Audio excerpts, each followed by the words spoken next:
Hi there, this is Phil McKinney, and this is 5 Minutes to New Ideas, the only podcast for the creative mind looking for that next great idea. Each episode will challenge you to think differently about yourself and your business by asking unique, funny, and sometimes crazy questions. Get your notebook out and be ready to uncover that game changing idea. Here is 5 Minutes to New Ideas.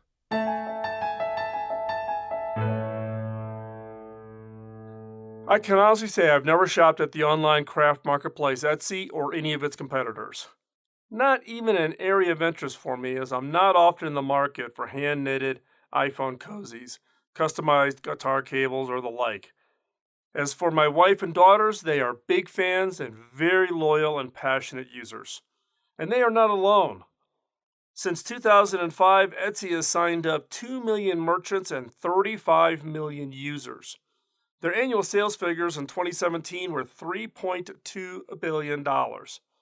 Even more interesting to me is not just the passion, but the level of passion that Etsy inspires.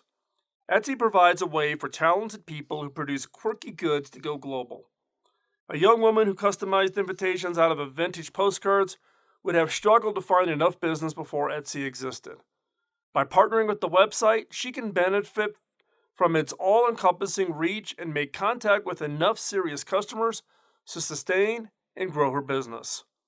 On one level, Etsy provides a very simple service, allowing vendors to reach people who might not otherwise be aware of their products, and ultimately, they can make sales. On a deeper level, though, it allows entrepreneurs and customers who are passionate about something, often very niche-y, to find one another. At the same time, Etsy provides the hope of freedom from the 9 to 5 and the opportunity for thousands of ambitious entrepreneurs to share their innovations with the world. Etsy doesn't promise its users success, it simply offers them a fair shot. The gamble and the risk is all theirs. There is no physical exchange of goods between Etsy and its users, and the website makes its money by charging a commission on the sales. The irony is that many users who break down the actual time they spend making a product versus what they can sell it for find they are lucky to make minimum wage. Other users find that quirky one-offs are copied by factories or large operations who can then undercut their prices on other more commercial retail sites. The relationship between Etsy and the storeholder can be turbulent. Users love the site, but some are growing increasingly frustrated that the core premise, you can only sell what you yourself make, crafting supplies or vintage items, that this limits their potential profits. There's no way to scale your offerings, which keeps merchants artificially constrained. This ceiling means that the vast majority of users are doing this for one reason and one reason only, and that is passion. They love what they do, and they hate that website that allows them to do it. Passion makes the relationship between organization and customer very volatile. Now, some companies can survive it.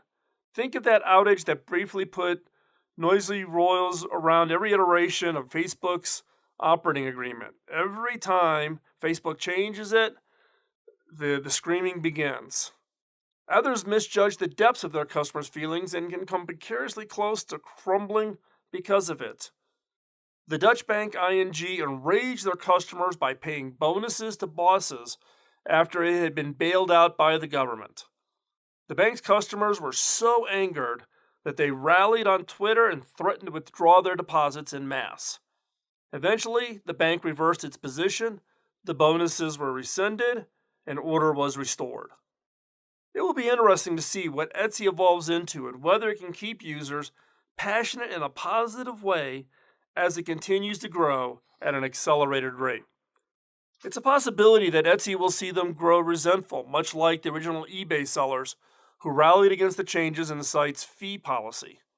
For now, this is very simple exchange is enough to cement their customers' passion and their customers' loyalty. Can you say the same thing about your business?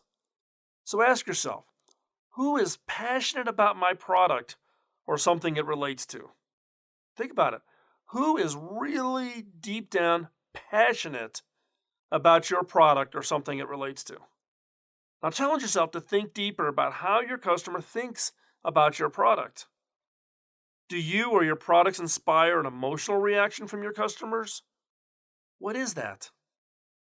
Do they feel like they can't go by without whatever it is you do? Why is that and why not? Why can they go about and do things and not be dependent on your product? Can you tell the difference between a customer who feels frustrated that he has to use your product and one who is grateful that your product is there and available to him? And how do you identify both of those groups? And what are you doing to understand this emotional connection?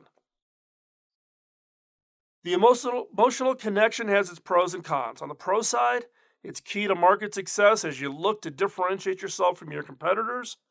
And on the con side, if you upset that passion, you may find it turned into anger and aimed at you. I'm Phil McKinney, and thanks for listening.